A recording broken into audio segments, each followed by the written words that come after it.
Hello,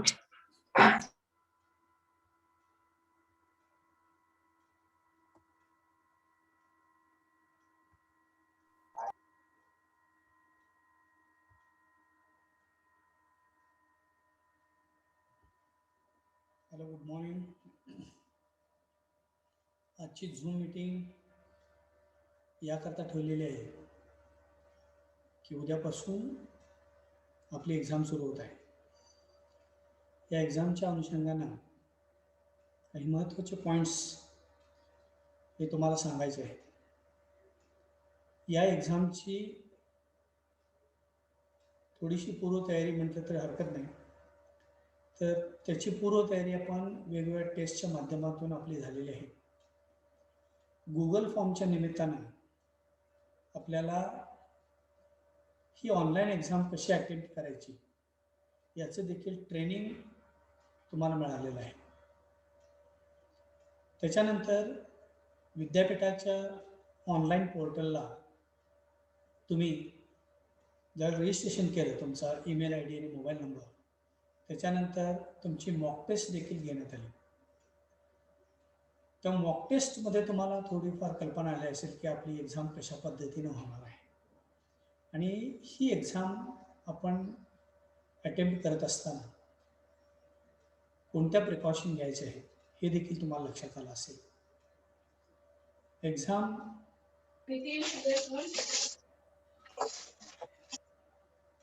आपण exam ज्यावेळेला appear होणार आहात त्यावेळेला कोणतंही टेन्शन न घेता ही एक्झामला तुम्ही सामोरं जायचं आहे.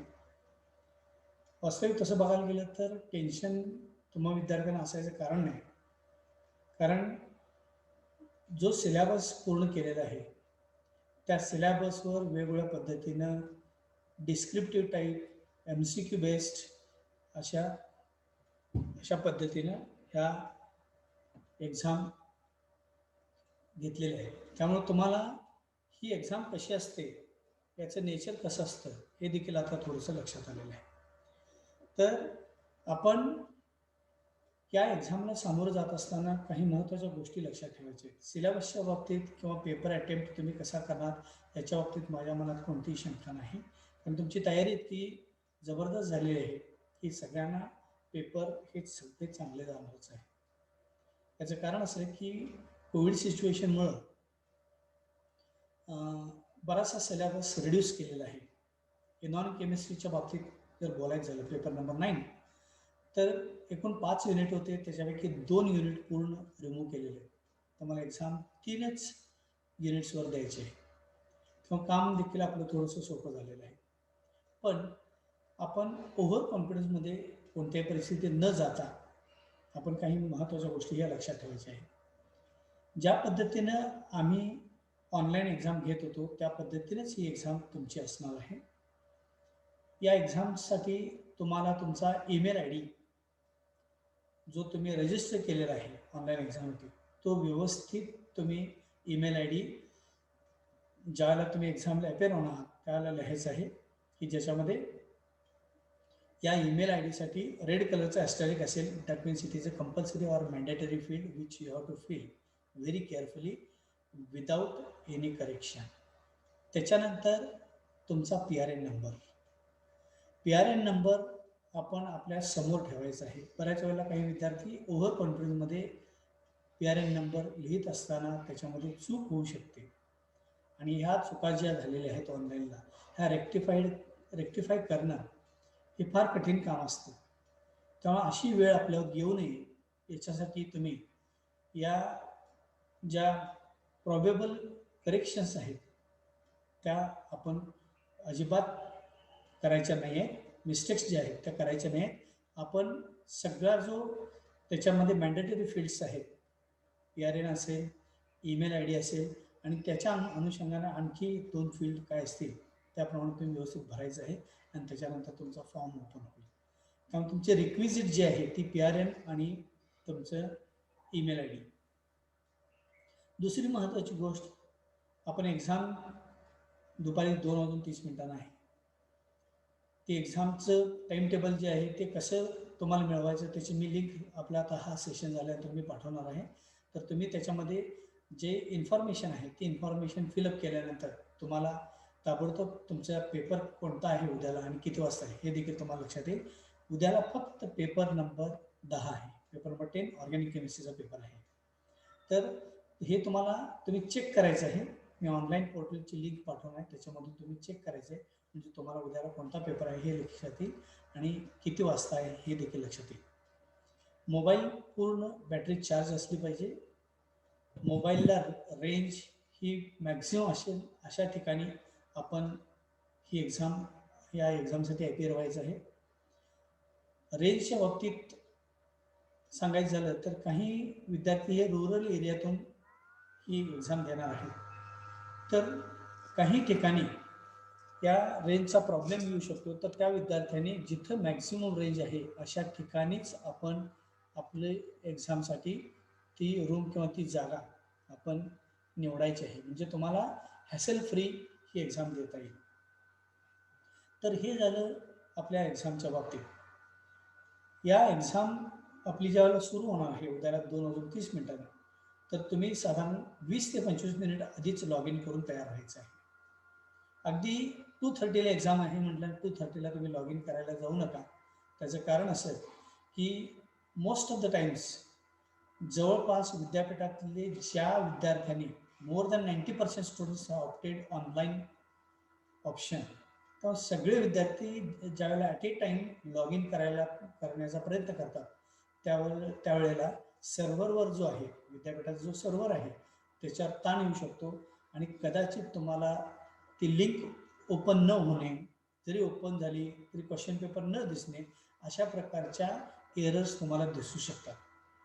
त्यामुळं माझं तुम्हाला हेच सांगणं आहे की तुम्ही वेल बिफोर टाईम 2:15 पूर्वी देखील तुम्ही लॉग इन करून तयार व्हायचं आहे. ज्यावेळेला तुमची एक्झाम सुरू होईल त्यावेळेला काही टेक्निकल प्रॉब्लेम जर आले तर तुम्हाला काही नंबर्स हे मी आपला हा सेशन झाल्यानंतर मी पाठवणार आहे. ते नंबर्स तुम्ही एका नोटबुकवर लिहून ठेवायचे आहेत. कारण मी नंबर तुम्हाला व्हॉट्सअपवर पाठवल्यानंतर व्हॉट्सअप ओपन करून त्यातला नंबर बघून तुम्हाला कॉल करणे हे थोडंसं डिफिकल्ट काम आहे. त्यामुळे त्यातले नंबर जे आहेत ते तुम्ही हँडी ठेवायचे आहे. म्हणजे तुम्हाला काही टेक्निकल प्रॉब्लेम आला तर त्या नंबरना तुम्ही कॉन्टॅक्ट करायचा आहे. कॉलेजला किंवा मला कॉन्टॅक्ट केला तर आम्ही त्याच्यावर काहीही सोल्युशन तुम्हाला सांगू शकणार नाही. त्यामुळे तुम्ही काय करायचं आहे की हे जे मी नंबर्स पाठवणार आहे हे नंबर्स तुम्ही तुमच्याजवळ हँडी ठेवायचे आहेत. म्हणजे जेणेकरून तुम्हाला काही प्रॉब्लेम आला तर तुम्ही त्या नंबरना कॉन्टॅक्ट करू शकता. विद्यापीठाने अशी व्यवस्था केलेली आहे की तुम्हाला काहीही प्रॉब्लेम येणार नाही. पण त्यातून जर काही प्रॉब्लेम आला तर तुम्ही त्या नंबरशी कॉन्टॅक्ट करायचं आहे. आणि जर समजा काही कारणामुळं तुम्ही एक 20-25 क्वेश्चन्स आहेत माझ्या माहितीप्रमाणे 40 मार्कांचा क्वेश्चन पेपर असेल. एकूण 20 MCQ असते. प्रत्येक MCQ हा 2 मार्कांसाठी असेल. कारण 10 मार्कांची आपली इंटरनल एक्झाम झालेली आहे आणि 40 मार्कांचा पेपर. आता विद्यापीठाने जर 50 मार्कांचा पेपर जर पाठवला तर 25 MCQ असतील. त्या प्रपोर्शनमध्ये ते रिड्यूस करतील. त्यामुळे उद्याला तुम्हाला पेपर बघितल्यानंतर लक्षात येईल की कशा प्रकारचा असणार आहे. फक्त कोणत्याही पद्धतीने घाबरून जायचं नाही. अगदी व्यवस्थित तुम्ही क्वेश्चन्स अटेम्प्ट करायचे.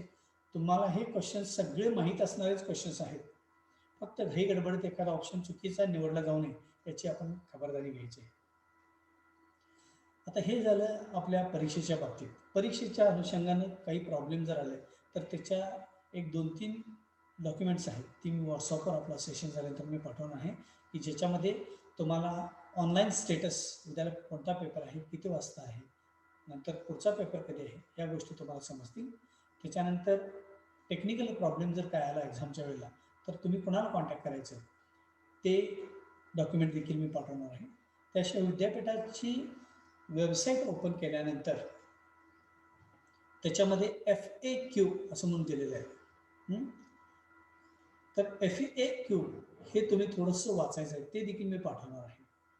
म्हणजे तुम्हाला एखादा प्रॉब्लेम आला तर तो रिझॉल्व कसा करायचा हे त्याच्यामध्ये सांगितलेलं आहे. तर ह्या सगळ्या गोष्टी देखील आज तुम्ही तुमच्या वेळेमध्ये हे बघून ठेवा. कारण केमिस्ट्री हे तुम्हाला सगळ्यांना जमणार आहे, पण या काही गोष्टी ज्या आहेत त्या आपल्याकडून काही कारणामुळे राहून जाणार ते थोडंसं आज बघून ठेवायचं. वेबसाईट आपण बघायची आहे, अगदी अप टू डेट आपण राहिलं पाहिजे. आता परीक्षेच्या अनुषंगाने तुम्हाला कोणताही प्रॉब्लेम येऊ नये त्याच्यासाठी जी की मी माहिती सांगितली ती माहिती तुम्ही लक्षात ठेवायची आहे आणि त्याप्रमाणे मी काही डॉक्युमेंट पाठवणार आहे, त्याप्रमाणे त्या डॉक्युमेंट्स फॉलो करून तुम्ही बाकीचं तुमचं तयारी करायची आहे. आता आपण जो gravimetric analysis, theory of gravimetric analysis हा टॉपिक घेतला होता की जो टॉपिक ॲनालिटिकल केमिस्ट्रीमध्ये आहे. तर याच्यामध्ये ऑर्गॅनिकचे काही टॉपिक्स आहेत पेपर नंबर 12मध्ये आणि फिजिकल केमिस्ट्रीचे देखील टॉपिक्स आहेत की ज्याच्यात तुम्हाला MCQ टेस्ट ह्या ड्यू कोर्समध्ये झालेले आहेत. ग्रॅव्हिमेट्रीचे देखील मी घेतलेले आहे. तर तुम्ही स्टडी करत असताना तुम्हाला या गोष्टी माहीत असायला पाहिजेत की काही वेळेला आपण एक क्वेश्चन काही वेळेला ट्विस्ट केलेला असतो, त्याचा आन्सर आपल्याला माहीत असतं, पण घाई गडबडीमध्ये ऑप्शन आपण सिलेक्ट करायला थोडीशी घाई गडबड होते. त्यामुळे थोडंसं आपण ग्रॅव्हिमेट्रिकच्या ज्या नोट्स आहेत त्या समोर ठेवायच्या आहेत. आपण थोडंसं त्याच्यामध्ये जे प्रॉबेबल येणारे क्वेश्चन्स आहेत ते थोडे बघणार आहोत. आता या MCQ बेस्ड क्वेश्चनमध्ये जर तुम्ही बघितलं तर काही क्वेश्चन्स असे आहेत की for example a reagent which brings about the precipitation is called. आता the reagent which brings about the precipitation म्हणजे थोडक्यात प्रेसिपिटेटिंग रिएजंट किंवा प्रेसिपिटंट. तर याला 4 ऑप्शन दिलेले आहेत. So the reagent which brings about the precipitation म्हणजे काय, द प्रेसिपिटंट. तर तुम्हाला 4 ऑप्शन दिलेले आहेत, प्रेसिपिटंट, कोॲग्युलंट, प्रेसिपिटेट आणि सीडिंग एजंट. तर याचा करेक्ट आन्सर आहे प्रेसिपिटेटिंग एजंट किंवा प्रेसिपिटंट, हे त्याचा आन्सर आहे. So the reagent which brings about precipitation is known as a precipitant or precipitating reagent. त्याच्यानंतर आपण ग्रॅव्हिमेट्रिक ॲनालिसिस हा टॉपिक स्टडी करत असताना तुम्ही तुमच्यासमोर नोट्स थोडं रेफर करायचे आहेत, म्हणजे तुम्हाला याची पेपर नंबर 12 जो आहे त्याची देखील तयारी होणार आहे. त्याच्यामध्ये असं म्हटलेलं आहे की ageing is nothing but the process of. Ageing विषयी मी ज्यावेळेला हा टॉपिक घेतलेला होता त्यावेळेला मी सांगितलेलं आहे, तुम्ही नोट्स काढायला सांगितल्या होत्या. तर एजिंग म्हणजे मॅच्युरेशन ऑफ द प्रेसिपिटेट, की ज्याला आपण ग्रॅव्हिमेट्रिकच्या भाषेमध्ये डायजेशन असं म्हणतो. तर एजिंग म्हणजेच याचा अर्थ डायजेशन. त्यामुळे याचं आन्सर असं असणार आहे, ageing is nothing but process of dash dash. तिथं आन्सर तुमचं असायला पाहिजे डायजेशन, हे आन्सर करेक्ट असणार आहे. बाकीचे ऑप्शन मी तुम्हाला सांगणार नाही, कारण बाकीच्या ऑप्शनमुळे तुम्हाला कदाचित कन्फ्युजन व्हायची शक्यता आहे, म्हणून करेक्ट ऑप्शन मी तुम्हाला सांगणार आहे. त्यामुळे एजिंग ही प्रोसेस काय आहे, द प्रोसेस ऑफ डायजेशन. त्याच्यानंतर precipitation should be carried out in presence of a suitable reagent to dash the solubility असं म्हटलेलं आहे. आता इथं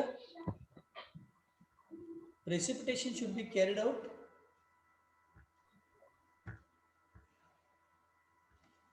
precipitation should be carried out in presence of a suitable reagent to dash the solubility. To dash याचा अर्थ solubility जशी वाढेल तसं प्रेसिपिटेशन प्रोसेस ही एनहान्स होते. त्यामुळं इथं तुमचं आन्सर हे असायला पाहिजे की टू इन्क्रीज. जर सोल्युबिलिटी वाढली तर प्रोसेस ऑफ प्रेसिपिटेशन ही वाढणार आहे. त्यामुळं इथं आन्सर तुमचं to increase the solubility. Solubility वाढेल तसं प्रेसिपिटेटची क्वांटिटी वाढत जाते. त्याच्यानंतर in gravimetry quantitative estimation requires dash precipitate. म्हणजे ग्रॅव्हिमेट्रिक ॲनालिसिस आपल्याला माहीत आहे की gravimetric analysis is a process of quantitative analysis. Quantitative याचा अर्थ की ज्या टेक्निकमध्ये we are concern with weight and volume. तेव्हा ग्रॅव्हिमेट्रिक एस्टिमेशन करत असताना प्रेसिपिटेटचं नेचर कसलं असायला पाहिजे हा क्वेश्चन आहे. त्यामुळं इथं तुमचं आन्सर हे क्रिस्टलाइन असं हे आन्सर आहे. त्यामुळं in gravimetry quantitative estimation requires dash precipitate, याचं आन्सर क्रिस्टलाइन प्रेसिपिटेट हे आहे, हे लक्षात घ्यायचं आहे. त्याच्यानंतर BSc 2 असताना आपण बेरियम ग्रॅव्हिमेट्रिक एस्टिमेशन केलेलं आहे की त्याच्यावर बेस्ड हा क्वेश्चन आहे की barium sulfate is mostly dash precipitation, or barium sulfate is mostly dash type of precipitate. Barium सल्फेटचा प्रेसिपिटेट हा क्रिस्टलाइन असतो. त्यामुळे इथे तुमचा आन्सर देखील काय असायला पाहिजे, हे क्रिस्टलाइन. त्यामुळे दोन ठिकाणी आपल्याला हे आलेलं आहे. क्वांटिटेटिव्ह अनालिसिससाठी क्रिस्टलाइन प्रेसिपिटेट असला पाहिजे, आणि दुसरं बेरियम सल्फेटचं नेचर काय असतं, हे देखील क्रिस्टलाइन असतं. त्यामुळे हे देखील आपल्याला माहीत असायला पाहिजे. So the nature of precipitate of barium sulphate should be crystalline. तिथे 4 ऑप्शन दिले, त्यापैकी क्रिस्टलाइन हा करेक्ट ऑप्शन आहे. त्याच्यानंतर हा क्वेश्चन जवळजवळ प्रत्येक वेळी विचारलेलाच आहे. Nucleation is the dash step of precipitation. काय म्हटलेलं आहे बघा, nucleation is the dash step of precipitation. म्हणजे फॉर एक्झाम्पल बेरियम क्लोराईडचं सोल्युशन आहे, त्याच्यामध्ये आपण प्रेसिपिटेटिंग रिएजंट सल्फ्युरिक ॲसिड ज्यावेळेला ॲड करतो, पहिले 2-3 ड्रॉप, त्याला काय होतं की सल्फ्युरिक ॲसिडमधला SO4 आयन आणि बेरियम क्लोराईडमधले बेरियम आयन्स यांचं युनियन होतं, आणि पहिल्यांदा बेरियम सल्फेटचे क्रिस्टल न्यूक्लिया तयार होतात, which is known as the first step of precipitation. त्यामुळं त्या स्टेपला म्हणतात इनिशियल स्टेप किंवा फर्स्ट स्टेप ऑफ प्रेसिपिटेशन.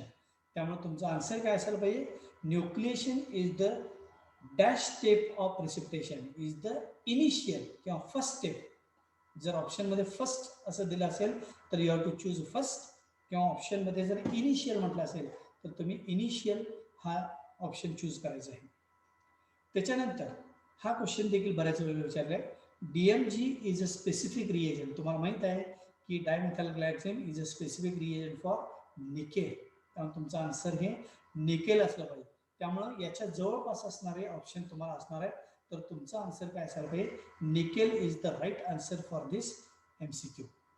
त्याच्यानंतर during the process of precipitation impurities become incorporated into the precipitate, hence it is called.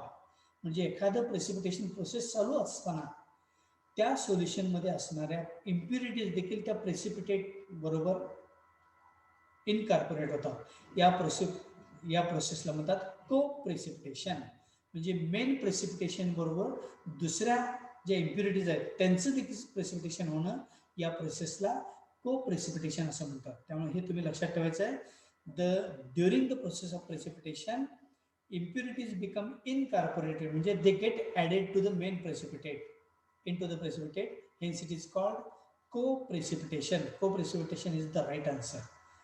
त्याच्यानंतर dash reduces co-precipitation gives larger particles and renders filtration easier. आपल्याला माहित आहे, आपण ज्यावेळेला precipitating reagent add केल्यानंतर पूर्ण precipitation होण्याकरता प्रेसिपिटेटिंग रिएजंट हा एक्सेस ॲड करतो. एक्सेस ॲड केल्यानंतर आपण पुढची स्टेप फॉलो करतो, ती स्टेप म्हणतो आपण digestion. Digestion is the process so as to bring the precipitate into easily filtable form. त्यामुळे इथं तुमचं आन्सरही असं असं पाहिजे, digestion is the correct answer. त्यामुळे काय आहे, डायजेशन सुरुवात अशी आहे, dash reduces, digestion reduces co precipitation. डायजेशनमुळे काय होतं, ज्या इम्प्युरिटीज इनकॉर्पोरेट झालेल्या आहेत विथ मेन प्रेसिपिटेट, त्या impurities those are converted into their soluble impurities and they pass in to the mother liquor and main precipitate becomes pure form. So digestion reduces the process of co precipitation, that is a contamination of precipitate, contamination of main precipitate. त्याच्यानंतर coagulation and dash are reversible to each other. याचा देखील reference मी दिला होता की coagulation and peptization, coagulation and peptization are reversible to each other. कोॲग्युलेशनमध्ये काय होतं की smaller particles they gather together and they form bigger aggregates, and because of which the density is increased. Because of increased density, these particles settle down at the bottom. And peptidization is a breaking down of the bigger particles into smaller particles. So these two processes are opposite to each other. So coagulation, formation of bigger aggregates and to settle down, and peptidization, that is breaking down of the bigger particles into smaller particles is known as a peptization. त्याच्यानंतर particle size of precipitate decreases with a dash concentration of reactants. Reactants concentration जसं वाढत जाईल तसं प्रेसिपिटेटचा particle size हा कमी कमी होत जातो. त्यामुळे इथे तुमचं आन्सर काय असायला पाहिजे, particle size of precipitate decreases with increase in concentration of reactants. रिॲक्टंटचं कॉन्सन्ट्रेशन जसं वाढत जाईल तसं प्रेसिपिटेटचं पार्टिकलचं साईज हा कमी होत जातो. त्याच्यानंतर digestion reduces dash give larger particles and renders filtration easier. डायजेशनमुळे काय होतं की को प्रेसिपिटेशनचा रेट जो आहे तो कमी होतो. त्यामुळे इथं आन्सर तुमचं काय असायला पाहिजे, को प्रेसिपिटेशन. तुम्ही कोणताही क्वेश्चन अटेम्प्ट करत असताना आपल्याला आता 1 तासाचा कालावधी आहे, तेव्हा काही गडबडीनं तुम्ही क्वेश्चन अटेम्प्ट करायला गेला आणि एखादा रॉंग ऑप्शन चूज केला तर तुम्हाला नंतर तो कदाचित बदलता येणार नाही. त्यामुळे पहिल्यांदा क्वेश्चन व्यवस्थित वाचायचा आणि त्याला रिलेव्हंट जी MCQ जे दिलेले 4 ऑप्शन्स ते व्यवस्थित वाचायचे, म्हणजे तुम्हाला ताबडतोब करेक्ट ऑप्शन लक्षात येईल. त्याच्यानंतर the process of precipitation should be followed bye, इथं मी हा टॉपिक आपण जेव्हा स्टडी करत असतो त्यावेळेला होतो त्याला ओसवाल्ड्स रायपनिंग म्हणजेच काय म्हणतो आपण त्याला डायजेशन, यालाच दुसरा अल्टरनेटिव्ह शब्द आहे ओसवाल्ड्स रायपनिंग. त्यामुळे the process of precipitation should be followed by Ostwald's ripening म्हणजे डायजेशन. त्यामुळे इथं थोडंसं हा क्वेश्चन ट्विस्ट केलेला आहे. The process of precipitation should be followed by digestion किंवा त्याला दुसरा शब्द आहे ओसवाल्ड्स रायपनिंग, हा शब्द लक्षात ठेवायचा. त्यामुळे ओसवाल्ड्स रायपनिंग म्हणजेच डायजेशन. त्याच्यानंतर precipitation should B carried out in hot solution. 10 minute राहिलेले आहे जसं सांगितलेलं आहे. परत आपण 10 मिनिटानंतर परत सेम लिंक आपण क्लिक करून पेपर नंबर 9 देखील बघणार आहोत. तर इथं असं म्हटलेलं आहे, precipitation should B carried out in hot solution since the solubility increases with increase in temperature. Increase in temperature हा शब्द लक्षात ठेवायचा. प्रेसिपिटेशन हे कधी वाढतं, जसं टेम्परेचर वाढेल तसं काय होतं, प्रेसिपिटेशनचा रेट देखील वाढत जातो. कारण ग्रॅव्हिमेट्रिकच्या थिअरीप्रमाणे असं सांगितलेलं आहे की the solution from which the precipitation is to be carried out that should be hot. In addition to this the precipitating reagent or precipitant should be also hot. If both the solutions are hot, they definitely render the quantitative precipitation of the desired cations which are present in the solution. नंतर असा एक question विचारलेला आहे, trapping of foreign ions within the particles of precipitate during the formation and crystal growth. आता हा थोडासा MCQ जो आहे हा कन्फ्युजिंग आहे, थोडा डिफिकल्ट वाटतो. आता ट्रॅपिंग ऑफ फॉरेन आयन्स हा ज्यावेळेला शब्द येतो त्याला आपण एकच गोष्ट लक्षात ठेवायचा, ऑक्लुजन. OCCULUSION. ऑक्लुजन म्हणजे trapping of the foreign ions by the precipitate, that is known as the occlusion. त्यामुळे ट्रॅपिंग ऑफ फॉरेन आयन्स याला रिलेव्हंट शब्द आपण कोणता लक्षात ठेवणार, ऑक्लुजन हे लक्षात ठेवायचं आहे. नंतर परत अशाच प्रकारचा एक क्वेश्चन विचारला आहे, त्याचा आन्सर देखील सेम आहे, त्याला म्हणतात occlusion. The process in which foreign ions are trapped and surrounded by the successive layer during the crystal growth is known as. आता मी सांगितलं होतं याच्या MCQ, याच्या पूर्वीच्या MCQला की फॉरेन आयन्स ट्रॅपिंग हा शब्द ज्यावेळेला येतो त्याला आपण एकच शब्द लक्षात ठेवायचा आहे, दॅट इज ऑक्लुजन. त्यामुळे याचं देखील आन्सर आहे occlusion. Foreign ions which is related with occlusion process. त्याच्यानंतर असं म्हटलेलं आहे, generally crystalline precipitates are digested for long time to eliminate dash. आपण डायजेशन काय करतो, to remove the impurities, that is known as a coprecipitation. त्यामुळं डायजेशनचा संबंध हा को प्रेसिपिटेशन बरोबर आहे. जसं trapping of foreign ions occlusion, तसं डायजेशनचा संबंध कशाशी आहे?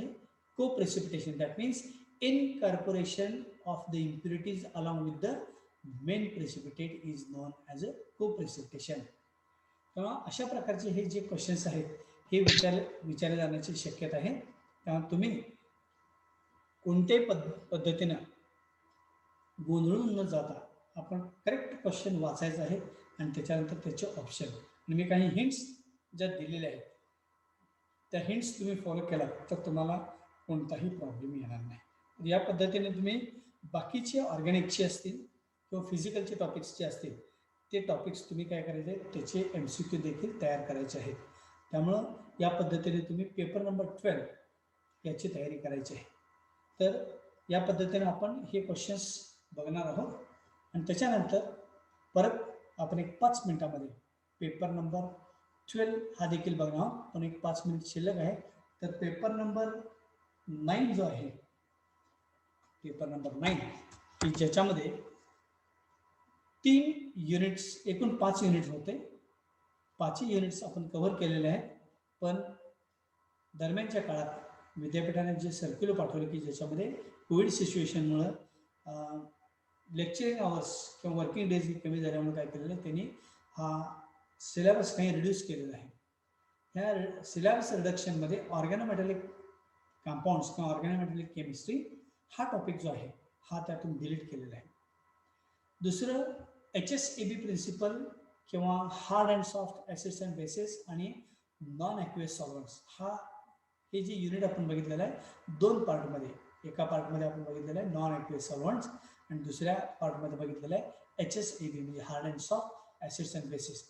हे देखील युनिट कमी करण्यात आलेले आहे. त्यामुळे तुमच्यासमोर आता 3च टॉपिक्स आहेत की जे तुम्ही एक्झामसाठी तयार करायचे आहे. त्यातला पहिला महत्त्वाचा topic metals, semiconductors and super conductors हा मॅक्झिमम वेटेजचा टॉपिक आहे. माझ्या माहितीप्रमाणे या टॉपिकवर 8 ते 10 MCQ असणार आहे. त्याच्यानंतर equally important topic metal ligand bonding in transition metal complexes, या टॉपिकवर देखील साधारण 8 ते 10 MCQ असणार आहे. आणि तिसरा टॉपिक आहे, तिसरं unit that is known as a catalysis. या कॅटॅलिसिसवर 3 ते 5 MCQ असणार आहे. तेव्हा अशा प्रकारे जर 20 असतील MCQ तर पहिले 2 टॉपिक जे मी डिस्कस केले त्याच्या 8-8 MCQ असतील आणि कॅटॅलिसिस या टॉपिकवर 4 MCQ असतील. तर या पद्धतीनं depending upon the number of lectures allotted to each topic त्याचं वेटेज हे असणार आहे. त्यामुळे ज्या टॉपिकना वेटेज लेक्चरिंग आवर्स जास्त होते त्या टॉपिकला नॅचरली काय असणार आहे, जास्त MCQ असणार आहे. आणि ज्या टॉपिकला लेक्चरिंग आवर्स कमी होते, फॉर एक्झाम्पल कॅटॅलिसिस की ज्याला 5च लेक्चर्स अलॉट केले होते त्याच्यावर साधारण 3 ते 4 MCQ हे असणार आहे. So only 2 to 3 minutes are left. So we are going to join once again after 3 to 4 minutes. So I am going to conclude this meeting and we are going to again rejoin after 3 to 4 minutes. So thank you very much.